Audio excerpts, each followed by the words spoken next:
1950 21 तोपों की सलामी के साथ तिरंगा फहराते हुए राष्ट्रपति डॉक्टर राजेंद्र प्रसाद ने स्वतंत्र भारत का स्वनिर्मित संविधान लागू किया। भारत के नए युग की शुरुआत के साक्षी देशवासियों सहित सी गोपालाचारी, जवाहरलाल नेहरू, सरदार पटेल जैसे गणमान्य बने। मात्र 3 साल पहले आज़ादी की सुबह देखने वाले देश ने अपना संविधान बनाकर विश्व को अपनी संप्रभुता का परिचय दिया। हालांकि यह डगर इतनी आसान नहीं थी।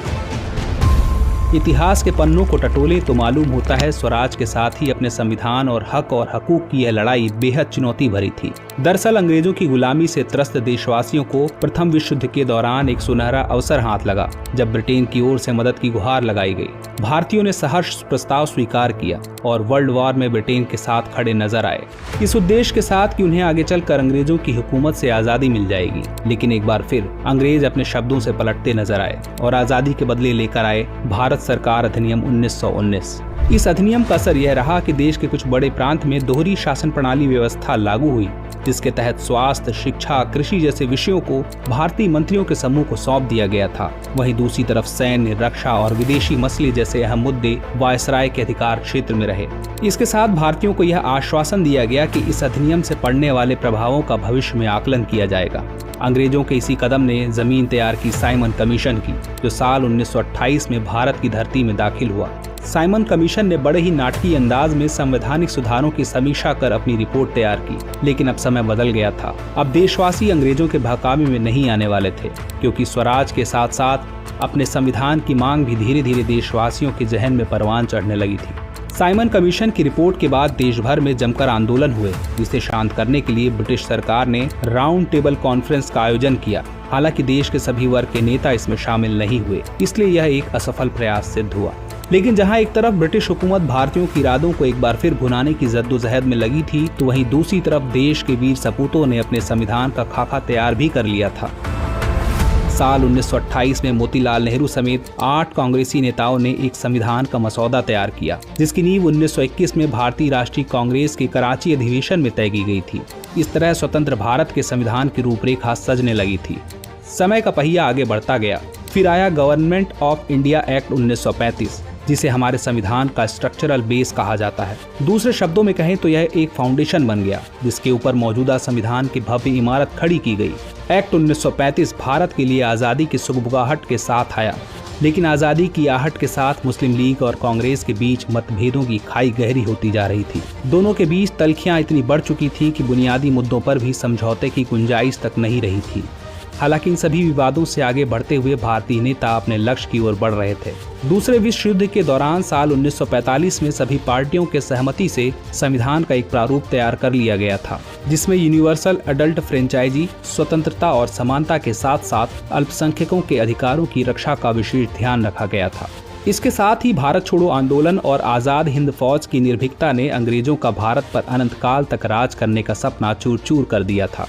जैसे जैसे भारतीय राष्ट्रीय आंदोलन जोर पकड़ता गया, ब्रिटिश हुकूमत पर संविधान निर्माण के लिए संविधान सभा के गठन का दबाव भी बढ़ता गया। इस गहमागहमी के बीच आखिरकार 9 दिसंबर 1946 को नई दिल्ली के कॉन्स्टिट्यूशनल हॉल में संविधान सभा की पहली बैठक हुई, जिसमें महात्मा गांधी को छोड़कर उस वक्त के राष्ट्रीय आंदोलन से जुड़ी करीब हर बड़ी शख्सियत शामिल थी। इसमें मुस्लिम लीग ने भारत को 2 हिस्सों में बांटे नए मुल्क पाकिस्तान की मांग को लेकर बैठक का बहिष्कार किया।